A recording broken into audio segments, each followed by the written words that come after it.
No puedo pagar un boleto extra, dijo mi madre antes de abandonarme en el aeropuerto con $5,000 Resuélvelo. Así que hice una llamada. Mientras ella estaba en su viaje de lujo, vine con mi padre y saqué todo. Ella regresó y encontró el cuarto vacío. Mi nombre es Tarsila, y tengo 15 años. O al menos, los tenía el día en que mi vida, o lo que yo creía que era mi vida, se hizo añicos contra el suelo de mármol pulido de la Terminal 2 del Aeropuerto Internacional de la Ciudad de México. Estábamos parados frente al reluciente mostrador de Emirates, ese portal a un mundo de lujo que yo solo había visto en películas. El aire olía a una mezcla artificial de perfume caro y café recién hecho. Mi padrastro, Dionisio, ajustó su reloj de oro, un gesto que hacía para recordar a todos su importancia, y entregó una pila de pasaportes color vino a la gente. Son 5, anunció con esa voz impostada que usaba en público. Su hija, Yareli, mi hermanastra de 14 años, ya estaba tecleando furiosamente en su teléfono, probablemente subiendo una foto del tablero de salidas con la leyenda "Adiós, perdedores. Dubái nos espera". Yo me acerqué, arrastrando mi maleta de mano, la única que no era de marca de lujo. Falta el mío, Dionisio. Él ni siquiera se molestó en mirarme. Sus ojos se clavaron en mi madre, que estaba a su lado, sonriendo rígidamente. Rufina, dijo, y fue todo lo que necesitó decir. El tono era de impaciencia, de orden. Mi madre, Rufina, dio un respingo, como si la hubieran despertado de un sueño. Me tomó del codo. Sus uñas, perfectamente cuidadas con un esmalte rojo sangre, se clavaron en la piel de mi brazo. Ven un momento, Tarsila, siseó. Me arrastró unos metros, lejos del mostrador, a un rincón junto a un anuncio de tarjetas de crédito, donde nadie pudiera escucharnos. Tarsila, empezó, y su voz sonaba extraña, apretada, como si estuviera recitando un guión. Hubo un pequeño cambio de planes. ¿Qué cambio?, pregunté, y mi estómago se convirtió en una piedra de hielo. Tú no vienes. El ruido del aeropuerto se desvaneció. ¿Qué? ¿Por qué? ¿Hice algo mal? Fue por lo de la toalla que Yareli dijo que... Después de 2 años de caminar sobre vidrios rotos en esa casa, mi primer instinto siempre era la autoculpa. Ella evitó mi mirada. Se acomodó el cabello rubio platinado, un gesto nervioso que delataba su mentira. Es solo que, las cosas son complicadas. No puedo pagar un boleto extra. Una bofetada. Así se sintió. Una mentira tan descarada, tan absurda. Estábamos volando en primera clase. Pero, tartamudeé, el boleto estaba comprado desde hace meses. Resuélvelo, me cortó. Su voz se agudizó. Metió la mano en su bolso Chanel y sacó un fajo de billetes arrugados. Eran 5.000 pesos. Me los empujó en la mano con tanta indiferencia como si me diera dinero para el almuerzo de la escuela. Y entonces, lo hizo. El gesto que definiría el resto de mi vida. Se encogió de hombros. Un movimiento casual, casi aburrido, de sus hombros perfectamente vestidos. Se dio la vuelta y, con el repiqueteo de sus tacones de diseñador, se reunió con su nueva familia.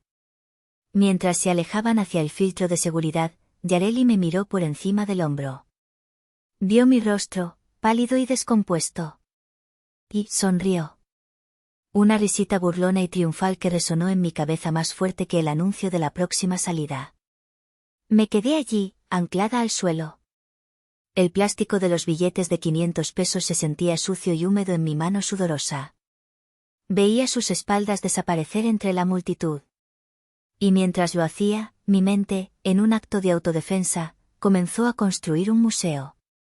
El museo de mi dolor. Cada recuerdo era una sala, una exhibición que demostraba, con una claridad aplastante, cómo había llegado exactamente a este punto. Cerré los ojos por un segundo y el olor a perfume caro fue reemplazado por el olor a sopa de fideo y a gas LP. Estábamos en nuestro pequeño departamento en la colonia Roma. Tenía humedad en las esquinas y las paredes eran tan delgadas que oíamos las telenovelas de la vecina. Pero era nuestro. Mi madre, Rufina, trabajaba doble turno como gerente en un Vips. Su risa era real entonces, ruidosa y frecuente. Recuerdo una noche de lluvia, se fue la luz y cenamos un gansito y una Coca-Cola a la luz de las velas, riéndonos como locas. Somos nosotras contra el mundo, Tarsi, me decía mientras me trenzaba el cabello antes de dormir, tan apretado que me dolía un poco. Nunca lo olvides. Yo era el centro de su universo. Y yo le creía. Ese universo implosionó cuando yo tenía 13 años. Rufina conoció a Dionisio en un evento de caridad al que había ido a trabajar. Él era viudo, un empresario, nuevo rico, de Monterrey que había hecho su fortuna con algo, nunca entendí bien qué. Vio en mi madre no a una mujer, sino a un lienzo en blanco. Una mujer hermosa con un pasado, pintoresco, que él podía moldear a su antojo. 6 meses después, estábamos en una mansión en Las Lomas. Una casa que no era un hogar. Era una caja de cristal y acero, decorada en tonos de beige y gris. Olía a productos de limpieza con olor a limón y a nada más. No olía a comida, no olía a vida. Olía a silencio. Lo más doloroso fue verla transformarse. Mi madre, que venía de un pueblo pequeño de Veracruz, de repente empezó a avergonzarse de su acento, de sus raíces. Empezó a tomar clases de buenos modales. Se operó la nariz. Se tiñó el cabello de un rubio tan claro que se veía quebradizo. Y empezó a criticarme. Tarsila, por favor, no digas, camión. Se dice, autobús, o, el coche. Suena tan, naco, me susurraba en las cenas, con los dientes apretados. Empezó a referirse a nuestra vida anterior como, los años de lucha, siempre con una risa forzada, aguda, que no le llegaba a los ojos. Borró a la mujer que había horneado galletas conmigo y la reemplazó con esta extraña brillante y fría. Y luego estaba Yareli.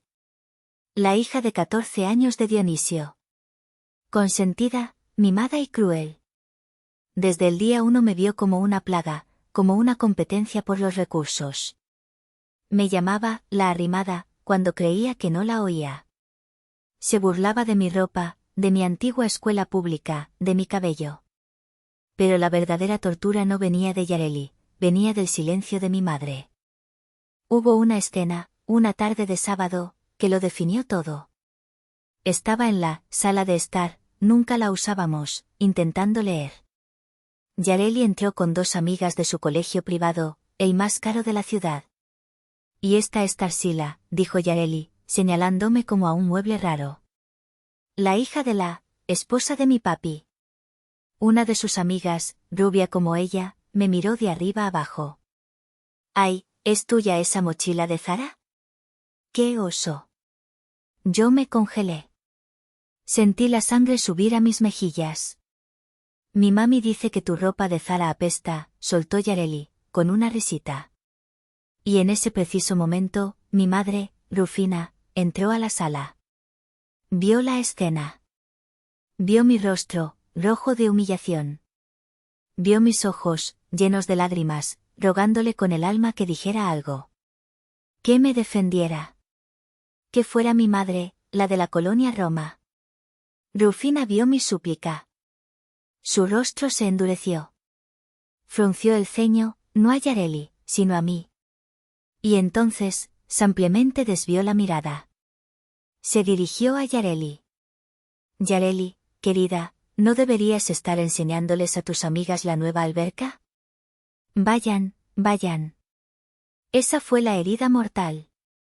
No el insulto, sino la traición. La indiferencia. Ese día entendí que yo era el equipaje. Yo era la evidencia viviente del pasado, naco, del que ella estaba tan desesperada por escapar. Y ahora, en el aeropuerto, simplemente estaba haciendo oficial lo que yo ya sabía en mi corazón, yo era desechable. La bocina de un carrito de equipaje me sacó de mi trance. El dolor de esa traición en la sala de estar era el mismo que sentía ahora, solo que multiplicado por 1000. Y, por supuesto, había habido señales. Banderas rojas tan grandes como un desfile militar. La semana anterior al viaje, la emoción en la casa era palpable. Dubái. 2 semanas en el Burj Al Arab, el hotel ese con forma de vela. Rufina y Yareli pasaron 3 días seguidos de compras. No en un centro comercial normal. En Polanco. En el Palacio de Hierro, en las boutiques de Masaryk. Regresaban con un desfile de bolsas de papel grueso, color crema y negro, que los empleados de la casa subían a sus cuartos. Yo no fui invitada. No es que me importara la ropa de marca. Me importaba el acto de exclusión. La tarde del tercer día, me armé de valor y fui al cuarto de mi madre. Estaba probándose un caftán de seda frente a su espejo de cuerpo entero. Mamá, empecé, y mi voz sonaba pequeña. ¿Yo también necesito ropa nueva para el viaje? Ella ni siquiera se giró. Me miró a través del espejo. Su mirada era fría, evaluadora. Tu ropa vieja todavía sirve, Tarsila. Además, tú no aprecias esas cosas. Vas a estar en el cuarto de los niños la mayor parte del tiempo, no necesitas impresionar a nadie. El cuarto de los niños. Tenía 15 años. Asentí y me di la vuelta. Pero la verdadera señal de advertencia había llegado 2 noches antes del viaje. Ya era tarde, casi medianoche. Yo iba a la cocina por un vaso de leche, algo que hacía cuando no podía dormir. La puerta del despacho de Dionisio estaba entreabierta. Odiaba esa habitación. Siempre olía a puros y a algo metálico. Escuché su voz, baja y demandante. Rufina, te lo pregunto por última vez. ¿Ya solucionaste el tema Tarsila? No quiero sorpresas desagradables en el aeropuerto. Ya bastante tengo con... La voz de mi madre fue rápida, casi un chillido sumiso. Sí, mi amor. Te lo juro. No te preocupes. No será un problema. Ya hice arreglos para ella. Mi corazón dio un vuelco. Me escondí en la oscuridad del pasillo. En mi ingenua mente de quinceañera, asumí que arreglos significaba que me quedaría en casa de mi tía en Querétaro. Y para ser honesta, sentí alivio. Prefería 1000 veces eso a 2 semanas de ser la niñera no oficial de Yareli y sentirme como un mueble estorbando en un hotel de 7 estrellas. ¡Qué estúpida fui! Arreglos. Ahora entendía el verdadero significado de esa palabra. El arreglo era deshacerse de mí, como si fuera un perro que ya no querían. El zumbido de la máquina pulidora de pisos me trajo de vuelta al presente. Eran casi las 10 de la noche. La Terminal 2, antes vibrante, comenzaba a sentirse vacía, hostil y demasiado iluminada. Me sentía expuesta. Miré la gran pantalla de salidas por enésima vez. Vuelo ECA 256, Dubái, despegado. La palabra brillaba en un verde neón que se sentía como un insulto. Se habían ido. Realmente se habían ido. Saqué mi teléfono, un modelo de gama media que Dionisio había insistido en que tuviera, para emergencias, aunque nunca le ponían saldo. Tenía la esperanza tonta de que el wifi gratuito del aeropuerto me dejara ver un mensaje. Nada. Marqué el número de mi madre. Mi corazón latía con una esperanza estúpida. Quizás había sido un error terrible. Quizás se darían cuenta en el filtro de seguridad y volverían por mí. El teléfono sonó una vez y luego saltó directo al buzón de voz. El número que usted marcó está apagado o fuera del área de servicio. Claro. Modo avión. Estaría acurrucada en su asiento de primera clase, cubierta con una manta de cachemira, bebiendo champán junto a su nuevo esposo, aliviada de haber soltado su equipaje. Las horas pasaron. 1 hora. 2. 3. Me moví de banca en banca, sintiéndome cada vez más pequeña, más invisible. La gente me miraba, una adolescente sola con una maleta, y luego desviaba la mirada. En un lugar como el AICM, una niña llorando es solo parte del paisaje. Finalmente, cerca de la 1 de la mañana, un guardia de seguridad se acercó. Era un hombre mayor, con bigote y ojos cansados pero amables. Señorita, dijo en voz baja, sin querer asustarme. ¿Todo bien? Lleva aquí varias horas. ¿Perdió su vuelo? ¿Está esperando a alguien? La humillación me quemó la garganta. ¿Qué podía decirle? Mi madre me acaba de abandonar para irse de vacaciones de lujo y me dio 5.000 pesos para resolverlo. Sonaba a locura. Sonaba a mentira. Tragué saliva. Estoy bien, gracias. Mi papá venía a recogerme, pero había mucho tráfico. Ya no tarda. La ironía de mis propias palabras me golpeó como un puñetazo. Mi papá. El hombre que mi madre me había dicho que era un don nadie. El guardia asintió, no muy convencido. Bueno. Tenga cuidado. No se duerma. Hay mucha gente mala por aquí. Y no deje su maleta sola. No lo haré. Gracias. Se alejó, pero su mirada preocupada se quedó conmigo. Miré mi teléfono. Batería, 10%. Pánico. Pánico real. Mi línea de vida se estaba muriendo. Me arrastré hasta el Oxxo que estaba cerca de las puertas de llegada nacional. La luz fluorescente me lastimaba los ojos. Gasté 100 pesos de los 5.000 que mi madre me había dado en un café andati que sabía a tierra y un gansito rancio, solo para poder sentarme en el suelo de concreto frío junto a un enchufe y cargar mi teléfono. Mientras la barra verde de la batería subía dolorosamente, 1 milímetro a la vez, me sentí en el punto más bajo de mi vida. Sola, abandonada, y con solo $4,900 a mi nombre.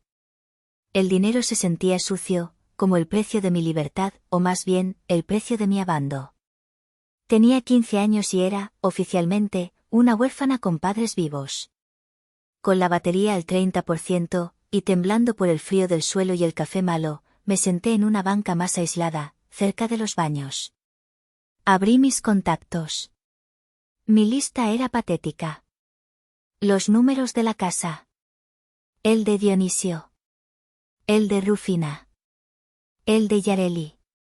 Un par de tías que adoraban a Dionisio. Ninguna opción era viable. Mi dedo se deslizó por la lista, una y otra vez, buscando un milagro. Y entonces, se detuvo. Papá. Un contacto que yo misma había agregado hacía años, en secreto. Había encontrado una vieja carta de cumpleaños en un cajón de recuerdos que mi madre había olvidado tirar durante la mudanza. La carta era de mi 6º cumpleaños, antes de que todo se desmoronara. Al final, con una letra fuerte y clara, estaba su número de celular. Un número que había guardado, sin saber por qué. Un número que nunca me había atrevido a marcar. Mi padre, Fermín Garza. La voz de mi madre resonó en mi cabeza, un veneno que había goteado durante 7 años, desde el divorcio. Tu padre es un fracasado, Tarsila. ¿Entiendes? Un don nadie. Se fue a Guadalajara a perseguir sueños estúpidos de músico y nos dejó sin nada. Es un borracho. No quiere saber nada de ti. Si quisiera, ¿no crees que te habría llamado? Nos abandonó. Lo había creído. ¿Cómo no iba a hacerlo? Tenía 8 años. Con el tiempo, la creencia se convirtió en un hecho. Miré la pantalla del teléfono. 29% de batería. Miré a mi alrededor. La terminal vacía. El guardia de seguridad bostezando en la distancia. Estaba sola. ¿Qué más podía perder? Que el número estuviera equivocado. Que me contestara y me colgara. Que confirmara que era un fracasado y un borracho. Ya estaba rota. Una grieta más no haría la diferencia. Con el pulgar temblando tanto que apenas podía atinarle, presioné el icono verde de llamar. Mi corazón golpeaba tan fuerte que pensé que se me saldría del pecho, un pájaro asustado tratando de escapar. Un timbre. Sonó largo, electrónico, en el silencio de la noche. 2 timbres. Por favor, contesta. Por favor, contesta. 3 timbres. Estaba a punto de colgar, convencida de que era un número fuera de servicio, una esperanza muerta. Y entonces, la llamada se conectó. ¿Bueno? La voz era profunda. Fuerte. Clara. Despierta. No sonaba ni borracha ni fracasada. Sonaba, ocupada. Como alguien que acabas de interrumpir. Me quedé sin aliento. No podía hablar. ¿Bueno? ¿Quién habla?, repitió la voz, esta vez con un toque de impaciencia. Cerré los ojos. Junté todo el aire que me quedaba. ¿Papá? Salió como un susurro, el llanto de un animalito herido. Hubo un silencio al otro lado de la línea. Un silencio tan denso, tan profundo, que pensé que me había colgado. Duró una eternidad. Y entonces, la voz regresó. Completamente cambiada. Rota. Vulnerable. ¿Tarsila? ¿Tarsi? Me llamó, Tarsi. Mi apodo. El apodo que Rufina había prohibido porque sonaba naco. Nadie me había llamado Tarsi en 7 años. Eso fue todo. Me rompí. El llanto que había estado conteniendo por horas, por años, explotó. No fue un llanto silencioso. Fue un aullido de dolor. Papá, papá. ¿Qué pasa, mija? Por Dios. ¿Estás bien? ¿Dónde estás? Su voz se llenó de pánico. Me dejó, lloré. Me dejó sola. Papá, me dejó sola. Le conté todo, en un torrente de palabras incoherentes, hipos y sollozos. El aeropuerto. Dubái. La primera clase. Los 5.000 pesos. La mentira del boleto extra. El encogimiento de hombros. Escuché un ruido sordo al otro lado, un golpe, como si hubiera golpeado un escritorio con el puño. La voz que regresó ya no era la de un padre sorprendido o asustado. Era algo nuevo. Era una furia helada, controlada. Era la voz de alguien acostumbrado a dar órdenes. Escúchame bien, Tarsila.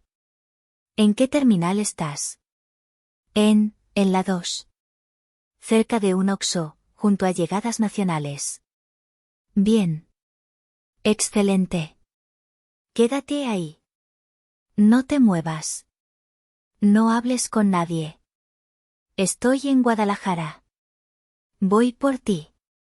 Mi cerebro, lento por el shock, trató de procesar. Pero, papá, eso es como 6 horas manejando. Es muy tarde. Está muy lejos. Tarsila, me interrumpió, y su voz no admitía discusión. Escúchame. No voy a manejar.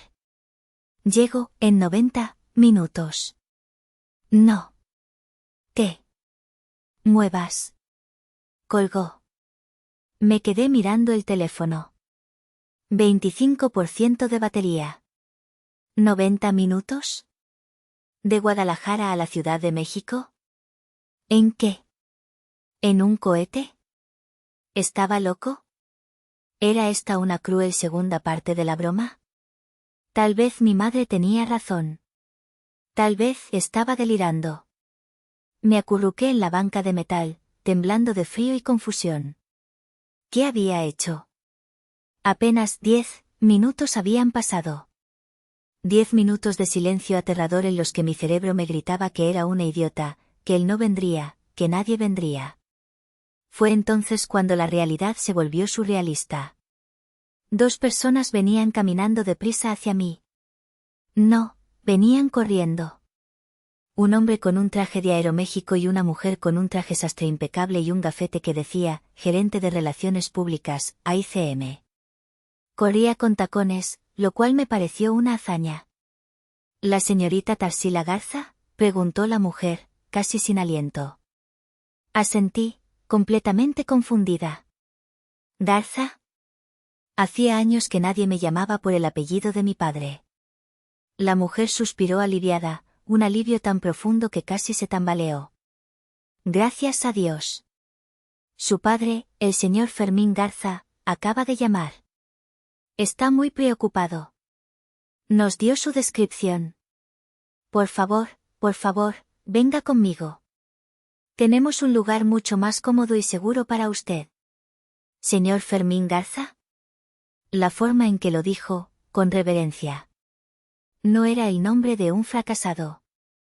El hombre de Aeroméxico tomó mi maleta de mano antes de que pudiera protestar. La gerente me puso una mano en la espalda, un gesto protector.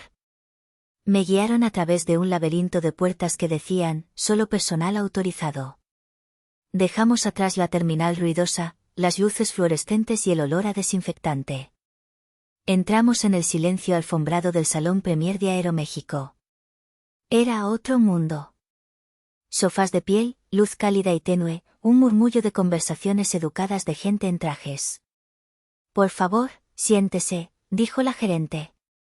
Le traigo algo. ¿Un té? ¿Un chocolate caliente? ¿Un poco de pan dulce?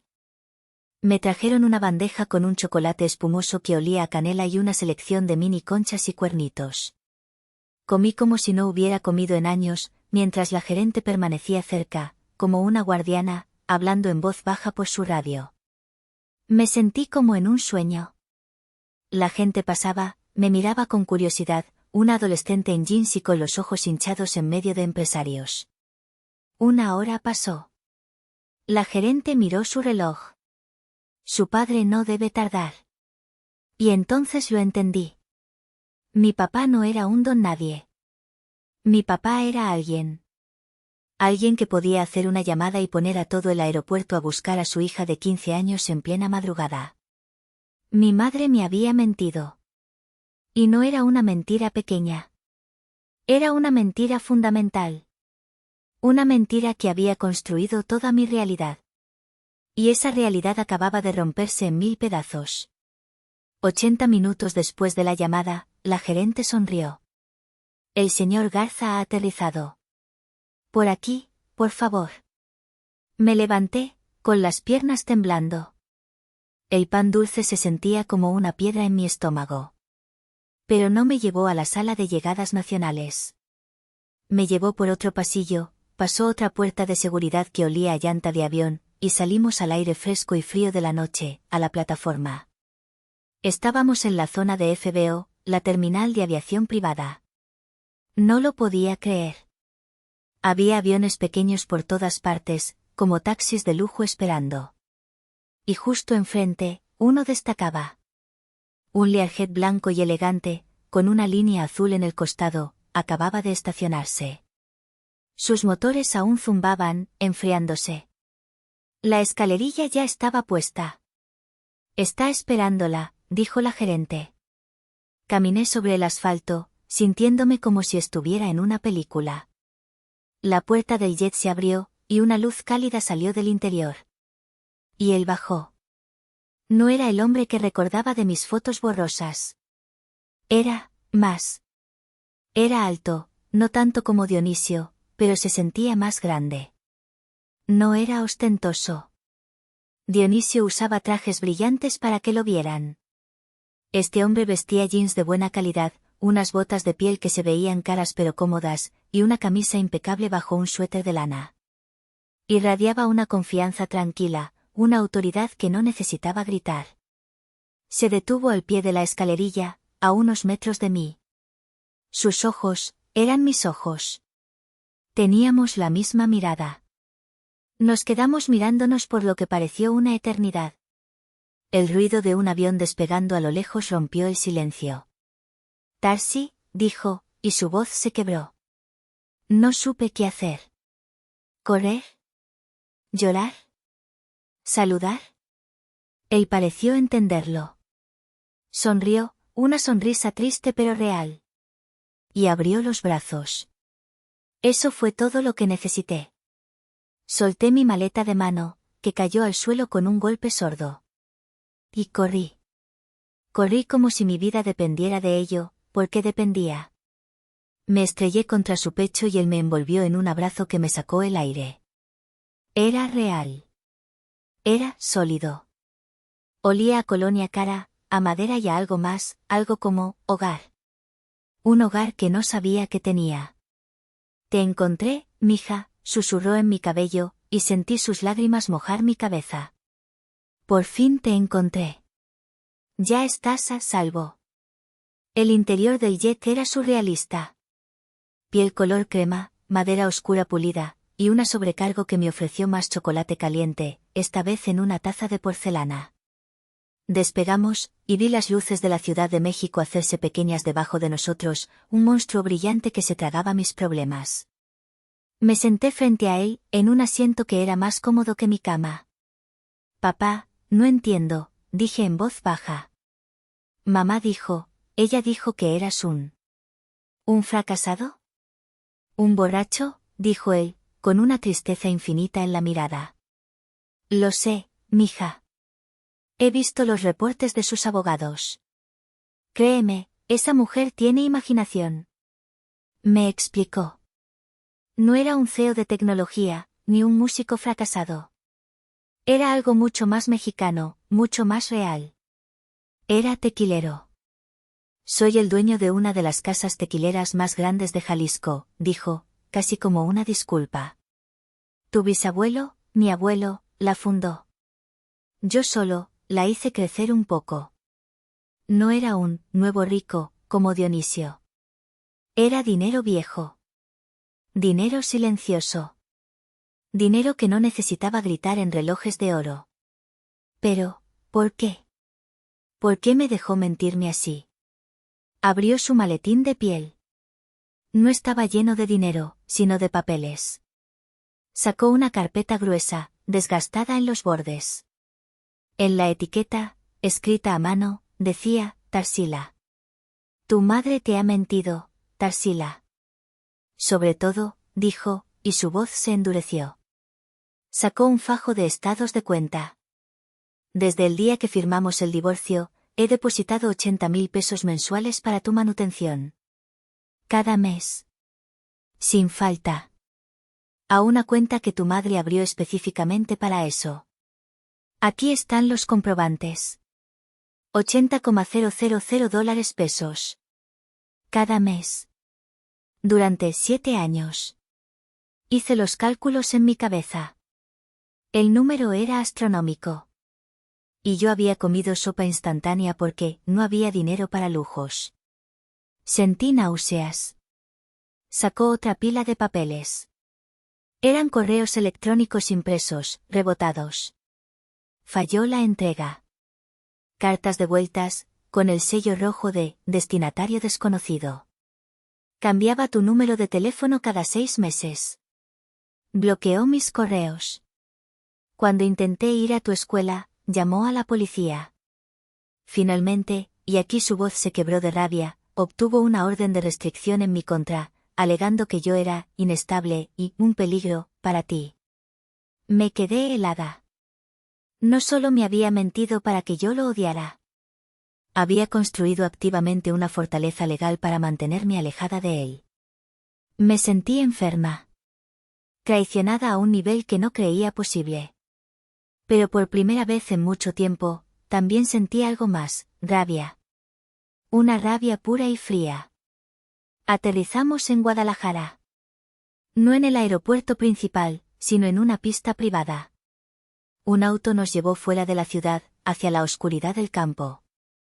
El aire olía a tierra mojada y a algo dulce. Es el agave cociéndose, explicó mi padre.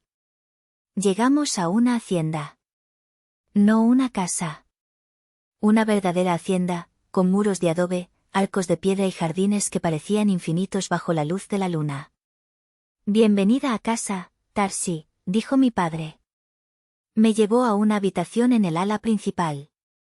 Era hermosa, pintada de un azul cobalto, con muebles de madera oscura y un balcón que daba a los campos de agave. Pero no fue eso lo que me hizo llorar. Fue el armario. Lo abrió, y adentro, en los estantes superiores, había una fila de cajas envueltas para regalo. cuidadosamente apiladas. ¿Qué es esto?, susurré, tocando una caja con una etiqueta que decía, «Feliz cumpleaños número 9». «Tus regalos», dijo él, con la voz ahogada. «Tu cumpleaños número 9. Tu Navidad de los 10. Tu cumpleaños de 11. No podía entregártelos, mija, pero no podía dejar de comprarlos. Siempre tuve la esperanza de que un día...». Me derrumbé. Me senté en el suelo y lloré. Lloré por la niña de 9 años que no tuvo regalo, por la de 10, por la de 15 que había sido abandonada. Y él se sentó en el suelo conmigo, y me abrazó mientras yo lloraba. Esa noche, mi teléfono, ahora cargado al 100%, empezó a sonar. Era Rufina. Había aterrizado en Dubái. Obviamente, el hotel tenía wifi. Dejé que se fuera al buzón. El mensaje de voz era surrealista. Su voz sonaba alegre, pero tensa. «Tarsila, ¿dónde estás? Estoy muy decepcionada de ti. ¿Te fuiste con alguna amiga? ¿Tienes idea de cómo arruinaste el inicio de mis vacaciones? ¡Qué ingratitud, Tarsila, después de todo lo que hago por ti! Llámame inmediatamente». Gaslighting. Pura manipulación. Le enseñé el mensaje a mi padre. Su rostro se convirtió en una máscara de furia. Hizo una llamada. «Jacinta», dijo, hablando en voz baja pero intensa. «La encontramos». Rufina cometió el error. «Activa el plan». «Sí, tenemos todo». Me explicó. La licenciada Jacinta era su abogada de cabecera. Tenían un plan de contingencia listo desde hacía años, esperando que yo tuviera la edad suficiente para decidir, o que Rufina cometiera un error legal lo suficientemente grande. Y acababa de cometer el error más grande de su vida. Teníamos 2 semanas. Una semana después, volamos de regreso a la Ciudad de México en el jet. Esta vez, no iba sola, asustada y con ropa de Zara. Iba con mi padre y con la licenciada Jacinta, una mujer aguda, vestida de traje sastre, con una mirada que parecía capaz de ver a través de las paredes. Llegamos a la mansión de las Lomas. Estaba en silencio. El personal de servicio tenía la semana libre, cortesía de Dionisio. Usé mi llave para abrir la puerta principal. El aire frío y el olor a limón químico me golpearon. Se sintió extraño. Ya no era mi casa. Era la escena de un crimen. «Bien, Tarsila», dijo la licenciada Jacinta, sacando su teléfono. «Tú eres residente legal aquí. Tienes todo el derecho de estar. ¿Dónde crees que una persona como tu madre guardaría documentos importantes?» Fui directo al despacho de Dionisio, pero me detuve en el de Rufina. Era más pequeño, más decorativo. Pero yo la conocía. Le encantaban los secretos. Revisé su escritorio de diseñador. Y allí, en el fondo de un cajón de archivos de papelería fina, encontré un doble fondo. Un pequeño pestillo que había descubierto un día por accidente. Era la caja de Pandora. Dentro, estaba todo. El fajo de cartas de mi padre, dobladas y atadas con una liga. Cartas de Navidad, de cumpleaños. Las mías que yo le escribía de niña y que Rufina olvidaba enviar.